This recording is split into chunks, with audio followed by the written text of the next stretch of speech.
first time you hear the bells, you tell yourself it's just the wind. Because in December, the wind always has something sharp hidden in it: ice needles, chimney soot, the bitter taste of old snow. It whistles down alleys and through broken gutters like a thing with lungs, like it's practicing a song it wants to sing into your ear while you sleep. And tonight, the wind has an extra sound riding on its back. A jingle, a soft metallic clink. Bells. You stand at your kitchen window with your mug going cold in your hand, watching the streetlights smear gold across the snow. Across the road, the neighbor's inflatable reindeer bends and shivers in the gusts, its plastic grin locked in place.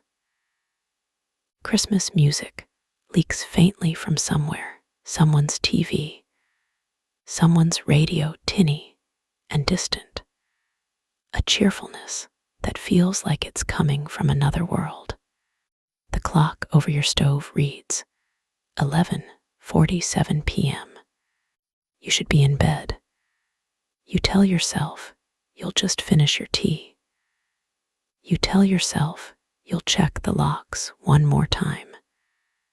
You tell yourself you'll stop looking outside like a child waiting for something impossible.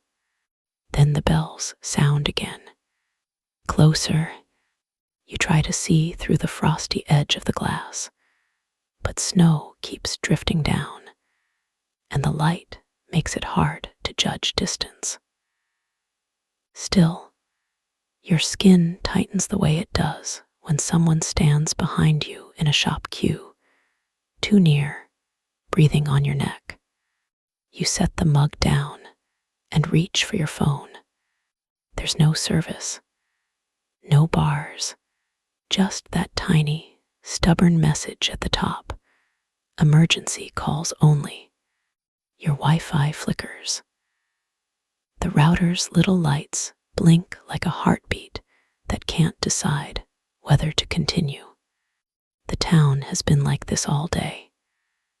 People joked about it in the morning: holiday overload, too many shoppers, too many smart devices, too many lights strung up like spiderwebs across roofs.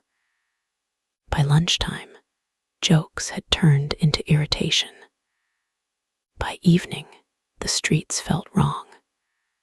Quiet, as if the world had sucked in a breath and was holding it. You glance at your front door. The chain is latched. The deadbolt is thrown. The draft excluder presses against the gap at the bottom, keeping the cold from creeping in. Your home smells of cinnamon and dish soap, and the pine candle you lit earlier to convince yourself the season still meant something. You walk to the door anyway. You rest your hand on the knob and listen. At first, there's nothing but the soft hum of your fridge, the faint crackle of your radiator. Then, a scrape, not at the door, not at the window, from the chimney. You freeze, and your mind tries to produce a dozen harmless explanations. A bird, a squirrel, a branch dragging against the brick. But you don't have branches close enough for that. And birds don't make sounds like something heavy being lowered into a narrow space. The scrape becomes a thud, a low, dull bump that shakes a dusting of soot down into your fireplace. Your stomach clenches. You step toward the living room, every muscle tight, your socks whispering on the floor. The tree in the corner glows with warm lights, ornaments catching the shimmer, tiny glass worlds reflecting your face in curved fragments. Beneath it, wrapped gifts sit like bright, harmless promises. You bought them for your sister's family, for your partner, for yourself, because this year has been long and you wanted to pretend that a ribbon could bind it shut. In the fireplace, the grate sits empty. Ashes from last week's fire rest in a gray heap like old bones. Your stocking hangs from the mantel, red felt, embroidered with your name in white thread. You remember laughing as you hung it up, a private tradition, a childish indulgence. The sound comes again, a heavier thud. The ornaments on the tree tremble. You can hear the faint rattle of glass against glass, a delicate panic. You should run, you know you should, but you don't, because some part of you is still that child, still trained by stories to believe that if something comes down the chimney on Christmas, it can only be one thing. You take a step closer. The air in front of the fireplace feels colder than the rest of the room, like the mouth of a cave. A smell reaches you, wet wool and smoke, and something sour beneath, something like rancid sugar. A final scrape, then silence, so complete it feels staged. You stare at the fireplace opening, at the black throat of it, and you whisper without meaning to, hello. The response is not words. It is breath, a slow exhale from inside the chimney, as if something is savoring your voice.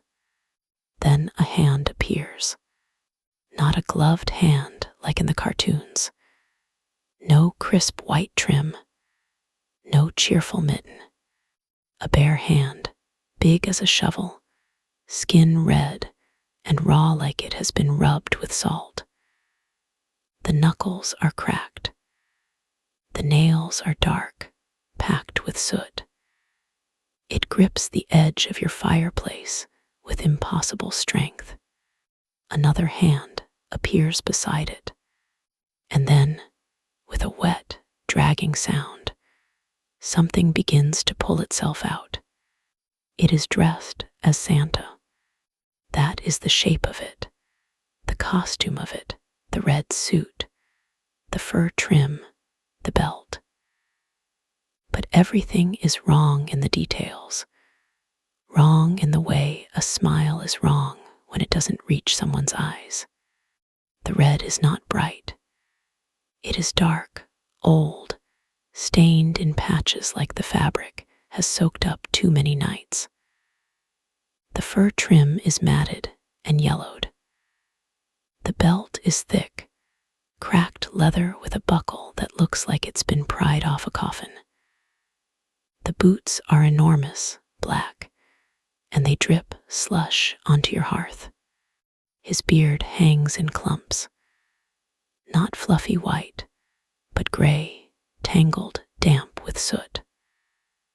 The hat sits low over his forehead, shadowing his eyes. When he lifts his head, you see them, not twinkling blue, not merry, not anything human. His eyes are pale, almost colorless, like ice that has been buried under snow for too long. And his pupils are too wide, swallowing what little color remains. He smiles. His mouth is big, too big. The corners stretch farther than they should, splitting the cracked skin there. His teeth are not even. They are not clean. They look like stones. For a heartbeat, your mind insists it's a prank. A costume. Someone's sick idea of holiday fun. Then he crawls the rest of the way out of your fireplace with a boneless ease that no adult body should have. He stands up in your living room, straightening to an impossible height. The top of his hat brushes your ceiling. He smells like chimney smoke and damp fur, and that sour sweetness. He looks at your tree, the presents, the lights. His smile widens. Ho, he says softly, as if tasting the word. Ho. The sound is not cheerful. It is a threat imitating a tradition. You find your voice in a place behind your ribs. Who are you? He turns his head toward you in a way that makes his neck creak, like leather bending. Santa, he says, and his voice is deep, slow, and wrong, like it's coming from inside a barrel. That's your breath catches. That's not funny. He takes a step toward you. The floorboards groan under his weight. The lights on your tree flicker. Your stomach drops as you realize the air itself feels thinner, like the room is being drained. You back away. Your hand gropes behind you for something, anything, your phone, a fireplace poker, a chair. His gaze follows your movement with a patient delight. Then you notice the bag. It's slung over his shoulder, a sack the size of a body bag, made of thick, dirty canvas stitched with rope. It bulges in strange, uneven shapes, as if it's full of things that don't fit together properly.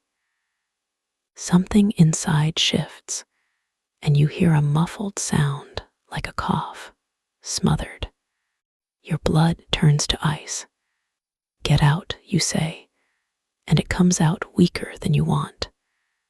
Get out of my house. Santa tilts his head. It's Christmas, he says, as if that explains everything. As if that is permission. The sack twitches again.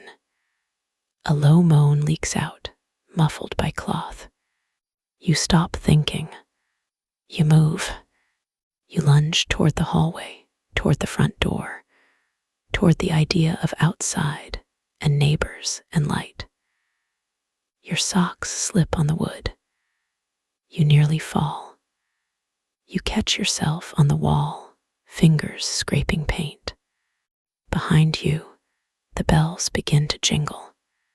Not from outside, not from the wind, from Santa himself.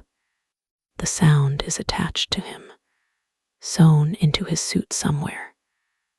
A chain of small bells that shake with every step he takes after you.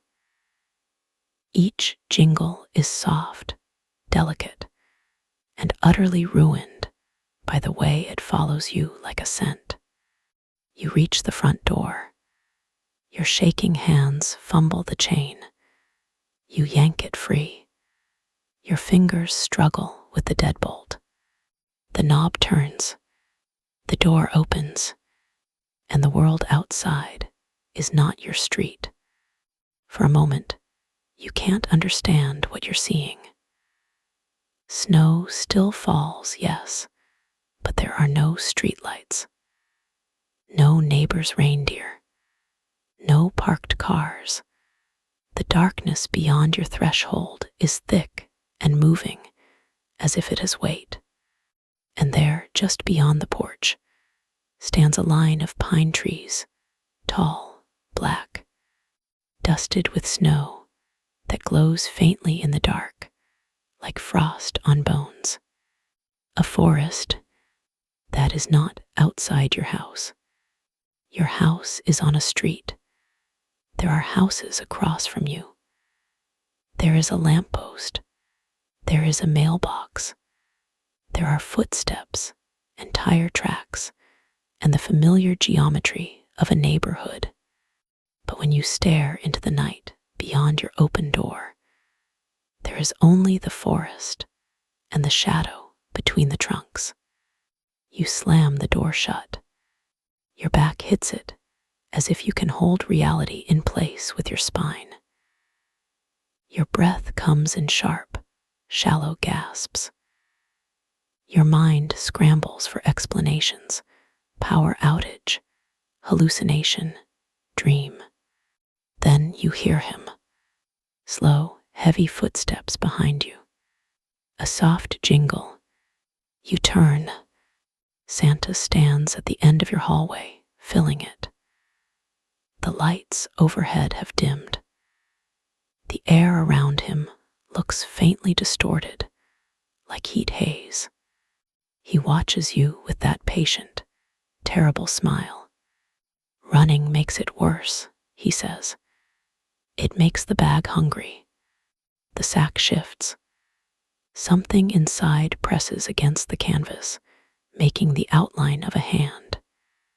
Fingers spread, then withdraw. You swallow bile. Who's in there? Santa's eyes glint with something like amusement. Gifts, he says, and he takes another step. Your body finally understands. It floods with adrenaline, turning your limbs into trembling tools. You dart into the kitchen and grab the first thing your hand lands on a carving knife from the drying rack. It's still damp. Your grip slips, then tightens until your knuckles burn. You turn back toward the hallway, holding the knife out like a warning. Santa stops, as if indulging you. His gaze drops to the knife, then back to your face. He chuckles. It is a low sound, like stones rolling in a riverbed. You think you're the first, he says. You lunge, not at him, past him. You aim for the living room window, the one facing the street. You can break it, scream, climb out. You can find anyone, anything. You sprint through the archway into the living room. The tree lights flicker like they're laughing at you. You reach the window and raise the knife handle like a hammer. And the glass is not glass. It is ice. Thick, cloudy, solid ice layered over the inside of the pane, as if your house has been plunged into a freezer. Your blow does nothing but send a pain shock up your arm. You strike again. A crack spiderwebs across the ice, but it doesn't break through. The cold bites your fingertips through the knife handle. Behind you, Santa's footsteps are unhurried. Not that way, he says gently. It's always the wrong way. You whirl, knife raised. He is closer now, looming beside the tree. The ornaments reflect him in warped fragments, his pale eyes, his wide mouth, his towering shape. His bag shifts again. The muffled sound from inside becomes clearer. A weak cry, smothered. Your stomach twists. Let them go. Santa smiles. Let them go. He repeats it like it's adorable. Then his expression changes, only slightly, a tightening around the eyes. No, they're on the list. What list? You gasp. He steps closer, and the air grows colder. Frost begins to creep along the baseboards. Your breath fogs in front of your face. Santa reaches into his suit with one massive hand. For a heartbeat, you think he's pulling out a weapon. Instead, he produces a scroll. A list. It is yellowed paper, curled and brittle, edges darkened like it has been burned. It unfurls with a whisper, long enough to brush the floor. Santa runs one thick finger down it, humming under his breath, the sound out of tune with any carol you've ever heard. There, he says at last, and taps a spot with a nail. He looks up at you. Your throat closes. I'm not a child. Santa's smile returns. The list doesn't care, he says. The list isn't about age. It's about behavior. He steps closer, and you see something on the paper as it swings names. Yes, but not written in ink. Written in something that looks too dark, too thick, as if it was scratched on with a blade dipped in old blood. Your name is there, you see it. There is no mistaking it. Your entire body goes cold in a way that has nothing to do with winter. I didn't, you whisper. I didn't do anything.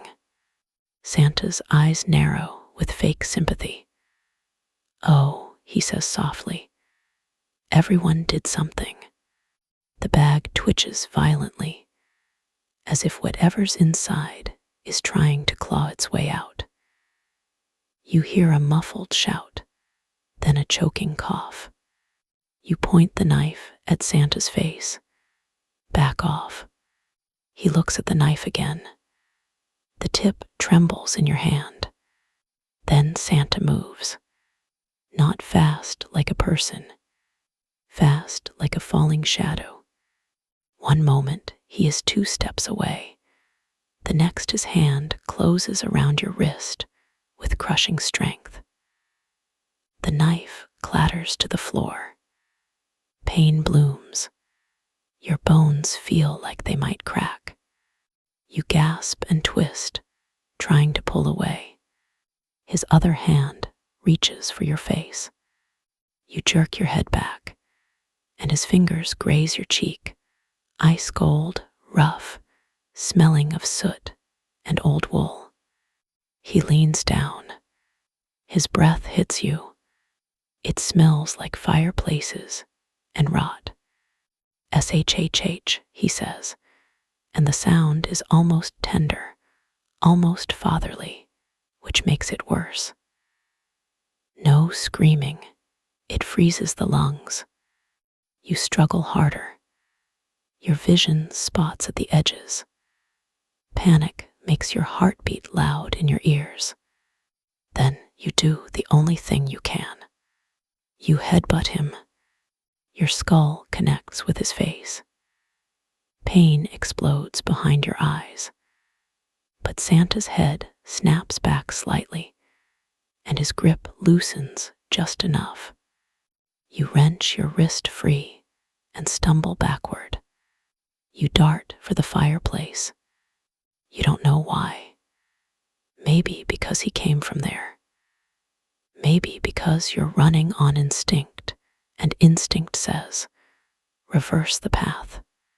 You slam your hands onto the soot-blackened bricks and haul yourself up onto the hearth. The chimney yawns above, a narrow, grim passage. You glance back. Santa stands in the room, one hand pressed to his face.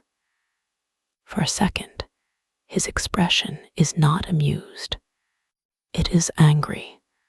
The air drops another degree. Frost spreads across the floor in jagged veins. You don't climb up, he says softly. You climb down.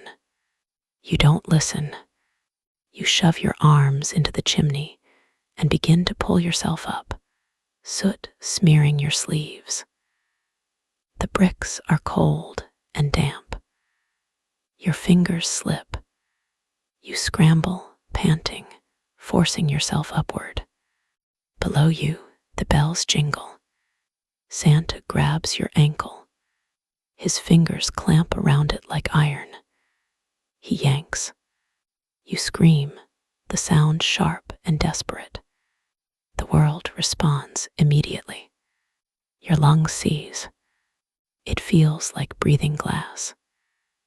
A stabbing cold rushes into your chest, locking your ribs. You choke, gasping, but no air comes. Santa's voice floats up, calm as a bedtime story. Told you. You claw at the bricks, trying to pull yourself higher, but your hands are numb. Your lungs are burning with cold. Santa pulls you downward with steady patience, like a fisherman reeling in a struggling catch. You slide back toward the fireplace opening. You see the room below in distorted glimpses. The tree, lights flickering, ornaments shaking, your stocking swaying on the mantel. And then you see the bag. It sits open now, its mouth gaping like a wound. Inside is darkness, but not empty darkness. You see shapes, faces, pale, terrified eyes looking up at you from inside the sack, stacked wrong, pressed together like people crammed into a space too small. Faces streaked with tears and soot, mouths covered by something like black velvet that muffles their cries. One person's hand reaches up toward you, fingers trembling. A woman's eyes lock with yours. She shakes her head, frantic, silent. No. Santa pulls you closer to the bag's mouth, and the cold in your lungs intensifies until your vision blurs. You fight, you kick, you thrash. Santa's grip doesn't change. He hums softly, a Christmas tune, warped, slow, like a lullaby played on a broken music box. Your fingertips catch the edge of the mantel. You cling, nails scraping wood. For a heartbeat, you hold yourself there, shaking. Santa leans closer, his face near yours. His eyes are pale pits. His smile is gone. He whispers, naughty. Then he pushes. You tumble backward into the open sack. The darkness swallows you. For a moment, you feel nothing, see nothing, hear nothing but the muffled thump of your own heartbeat. Then the bag closes. The world becomes cloth and pressure and fear. You are pressed against other bodies, warm, trembling, alive. People are packed around you so tightly you can barely move. Their breath fogs in the trapped air. Someone sobs into your shoulder. Someone else's fingers dig into your arm hard enough to bruise, gripping you like you're a lifeline. You try to inhale, but the air is stale, thin, laced with that sour sweetness. It is like being buried. The bag shifts as Santa lifts it onto his shoulder. Your stomach lurches. Everyone inside sways together, a mass of terrified humanity. Then you hear it. The bells, muffled through fabric, jingling with each step he takes. You think of all the times you heard bells and felt warmth. All the times the sound meant joy, meant coming home, meant gifts and family and safety. Now it means you are being carried away. Someone in the bag manages to whisper through trembling lips, "Do panic." The voice is ragged, breathless. You whisper back, "Where are we going?" A pause, then the workshop. The words hit you like a slap, because they shouldn't be frightening. They should be whimsical. But the way the person says it, the way the syllables drag with dread, makes your skin crawl. Santa walks. The bag sways. The sound of his boots crunching snow filters through the cloth. Cold seeps in from outside, not like winter air, but like something deeper, older. After what feels like forever, Santa stops. The bag is lowered, thumps against the ground. You hear a door creak open. You hear warmth, yes, warmth, but not comforting warmth. A damp, suffocating heat, like a cellar full of wet wood. Santa's voice, muffled through the sack. Welcome. Then the bag is dragged. You are pulled along the floor, jolting over bumps.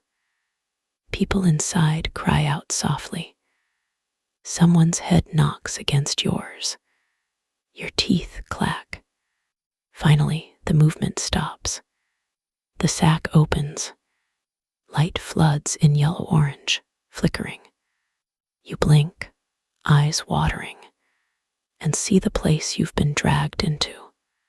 It looks like a workshop, the way a nightmare looks like a childhood memory. Familiar in shape, wrong in every detail. The ceiling is low and hung with strings of lights that flicker like dying stars. Workbenches line the walls, cluttered with tools, hammers, saws, needles thick as nails. A massive fireplace burns at one end, but the fire is not bright and clean.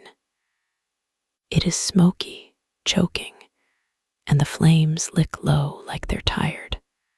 And everywhere, there are toys. Dolls with cracked porcelain faces. Wooden soldiers with chipped paint. Stuffed animals sewn with mismatched buttons for eyes. They sit on shelves and hang from hooks and pile in corners like evidence. The air smells of smoke and glue and something metallic. Santa stands over you, blocking part of the light. He reaches into the bag again. He doesn't yank you out alone. He dumps. Bodies spill onto the floor in a heap, gasping, scrambling, sobbing. People crawl away from the bag like it's a mouth. Some press their backs against the wall, eyes wild. Some curl into themselves, shaking. Santa watches, like a farmer watching livestock. Then you notice something else. In the corners of the room, hunched near the workbenches, are figures. They are small. They are shaped like elves. Yes, short, thin, wearing little caps.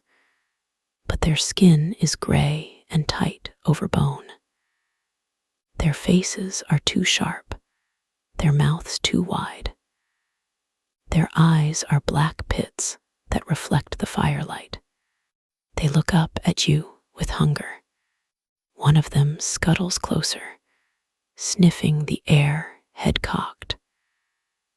Another clutches a needle and thread like it's a weapon. You scramble backward, heart hammering. Santa claps his hands once. The sound echoes like a gunshot. The elf figures freeze, then retreat slightly, crouching. Santa speaks to you all, voice deep and calm. You were chosen, he says. The list is old, older than towns, older than streets and phone lines and locks. He paces slowly in front of you, boots thumping. Every year, he continues, people fill their homes with lights to pretend the darkness is gone. They hang stockings like they're luring something. They tell stories about a man who comes through the chimney to reward them. His pale eyes move over your faces. They invite me. Someone whimpers. Someone whispers, please. Santa smiles again, smaller this time, more intimate. Now, he says, you'll help me make gifts. A woman near you chokes out. What do you mean? Santa gestures toward the workbenches. Work, he says simply. The elves are tired. The world is hungry. Christmas must be fed. The elf figures make soft clicking sounds, as if they're excited. Your mind fights to understand. We're not toys, you whisper. Santa's eyes narrow, amused again. Everyone becomes something, he says. He reaches into a sack. The room goes silent. He pulls out an object and holds it up. At first, you think it's just a doll. Then you see the face. It is a person's face, frozen in a silent scream, stretched tight over a small wooden form. The eyes are glassy, fixed. The mouth is open, but no sound comes. A human face attached to a toy. Your stomach heaves. Santa sets it gently on the workbench, like it's precious. He turns back to you. You'll learn, he says. Panic surges through the group. People scramble to their feet, backing away, pressing against walls. Someone runs toward the door. The door is there. Yes, a wooden door with iron hinges. The runner grabs the handle and yanks. It doesn't open. They yank again, harder. Santa doesn't move. The runner begins to scream, and as soon as the scream leaves their mouth, the air changes. The cold slams into the room like a wave. The scream becomes a choking cough. The runner collapses to their knees, clutching their throat, eyes bulging as if their lungs are filling with ice. Santa's voice cuts through the terror, calm and almost kind. No screaming, he says.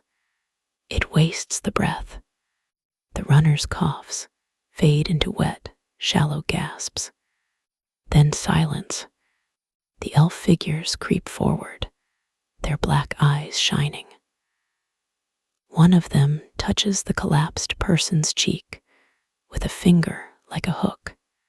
Santa watches, head tilted, as if appreciating the efficiency. You realize then, the rules here are different. Sound is punished. Fear is fed. You look around, searching for any weak point, any tool you can grab, any window, any crack in this nightmare. There are no windows, just walls, workbenches, shelves of toys, firelight, and Santa. He points to you. You freeze. Yes, he says, as if pleased. You're awake. You don't know what he means until you see it. A thin black thread trailing from your sleeve, snaking across the floor toward one of the workbenches. It's attached to you. You tug at your sleeve, and pain spikes in your arm as if the thread is stitched into your skin. Santa chuckles. The bag marks its gifts, he says, so they don't get lost. One of the elf figures scuttles up with a needle and begins to pull the thread, tightening it, sewing it into the cuff of your sleeve with quick, practiced movements. You bite down on your tongue to keep from crying out. Blood trickles warm under the cold air. The elf retreats. Santa steps closer, towering. Work, he repeats softly, or become. You glance around at the others. Their faces are pale, eyes wide, minds breaking in real time. Some are already being guided toward benches by the elf figures, hands forced onto tools. A man near you whispers hoarsely, "We have to get out." You nod, barely moving your head. Santa watches you. His smile is almost imperceptible. Plans, he murmurs, like it's a joke between you. He turns away, walking toward the fireplace, humming again. The elf figures start moving among the group, snapping their fingers, gesturing toward benches, tapping shoulders with needle tips. You let yourself be guided, not because you accept it, because you need time. At the nearest workbench, you see tools laid out neatly: carving knives, chisels, needles, thread, small saws. There are wooden blocks shaped like limbs. There are doll bodies.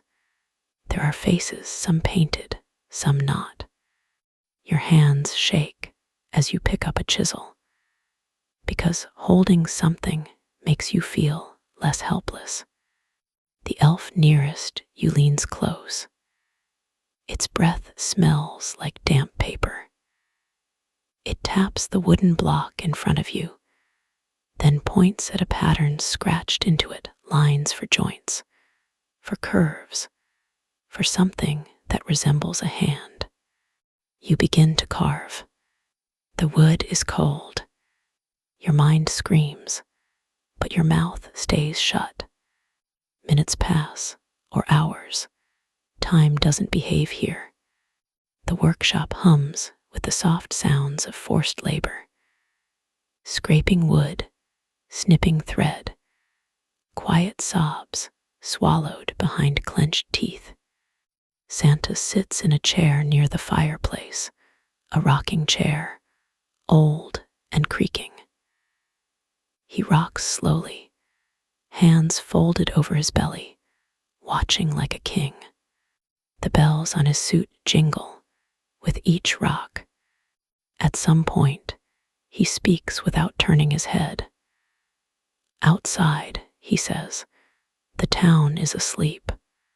You freeze mid-carve. Santa continues, voice low.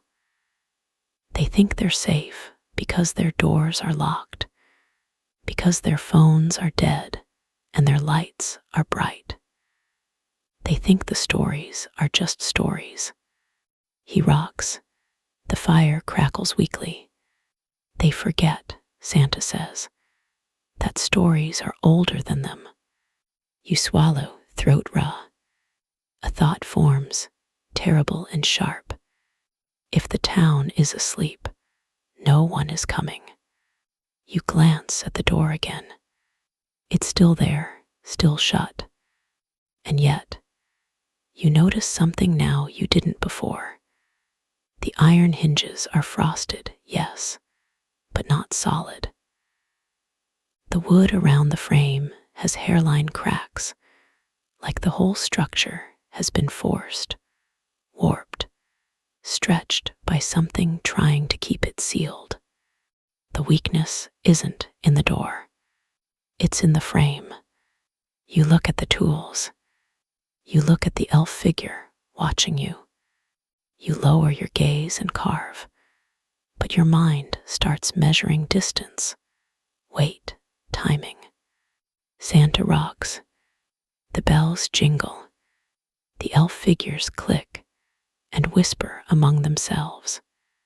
You wait for a moment when Santa's attention shifts, when the fire pops, when someone across the room drops a tool, and the tiny sound draws eyes. It happens suddenly. A man at the far bench breaks. He whimpers loudly, a single, uncontrolled sound. The room reacts. The temperature drops. The fire flickers. Santa's head turns slowly, eyes narrowing. Elf figures scuttle toward the man, crowding him. He clamps a hand over his mouth, eyes wide with horror. But it's too late. His breath is already frosting. Everyone freezes, terrified of making a sound, terrified of even breathing too hard. And in that frozen stillness, you move. You lift the chisel like a dagger. You drive it into the wooden frame near the door, exactly where the cracks already are. The wood splinters with a sharp snap that feels like it should be too loud, but the room is already cold with punishment. Sound is swallowed by the thick air. You hammer again with the heel of your hand. Splinter crack. The elf near you whirls, black eyes widening. You slam the chisel in a third time. The frame gives. A sliver of darkness appears thin as a knife blade behind the door. Not the workshop's darkness. Outside darkness. Real outside, maybe. The elf lunges for you, needle raised. You swing the chisel up and catch it in the side of the head. The elf's skull sounds like dry wood cracking.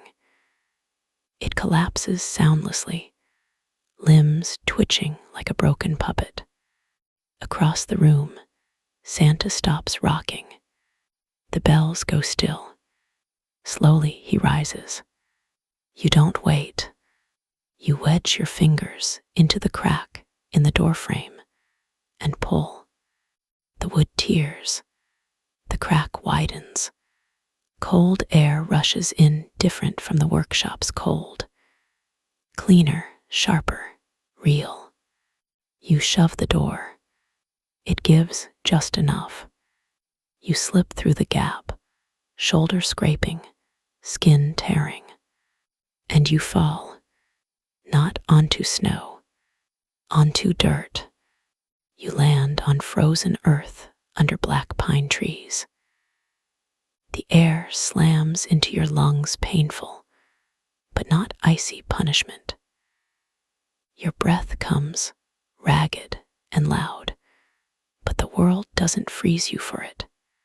You are outside.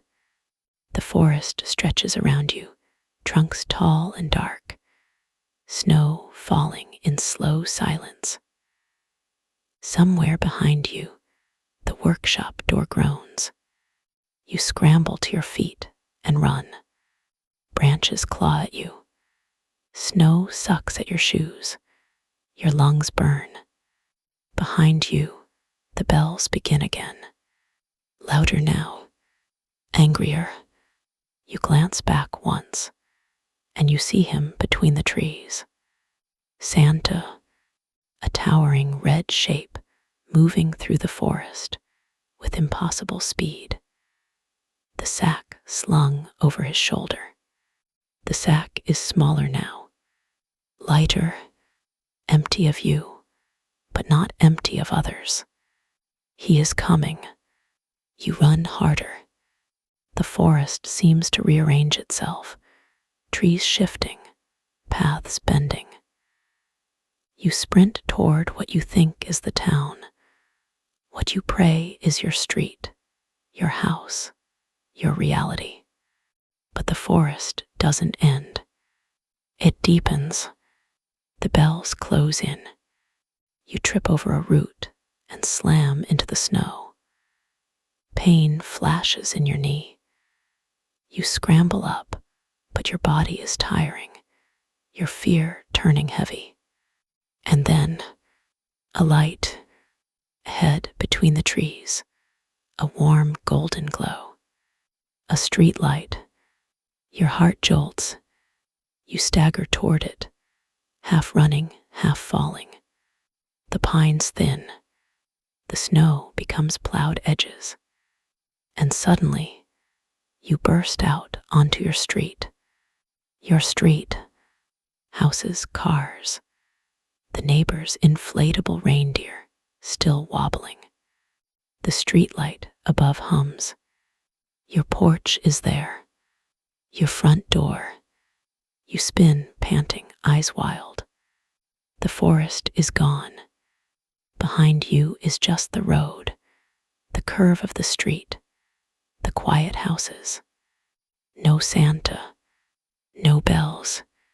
For a moment, you stand there shaking, waiting for the world to correct itself, for the nightmare to spill over into reality.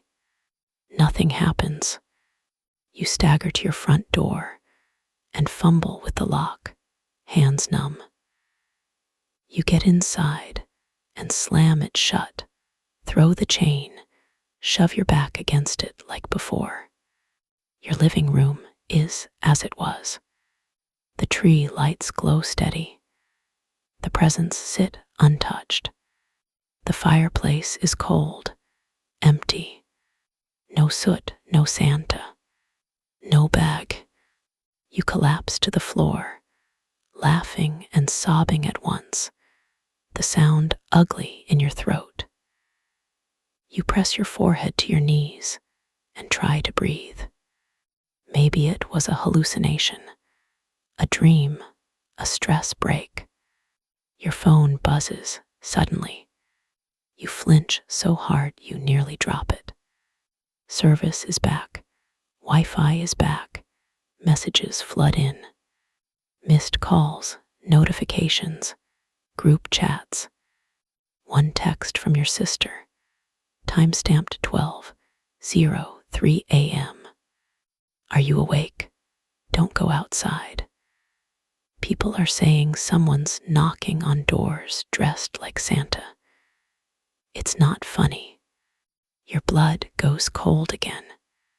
Another text from a neighbor.